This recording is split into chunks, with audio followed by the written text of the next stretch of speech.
What's up guys? In this tutorial, I will show you how to remove the activation lock on an iPad using the official and legal method. If you've purchased a second-hand iPad and it's showing the iPad locked to owner screen, that means activation lock is still turned on. The only way to safely remove the activation lock is with the help of the original owner who set up the iPad.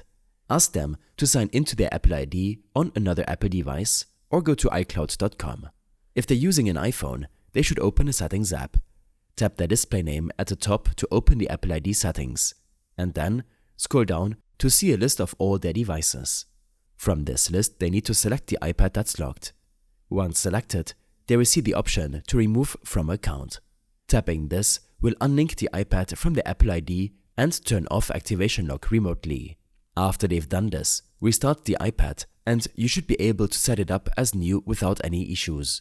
I hope this helped you out. Leave a comment if you have any questions and see you in the next one.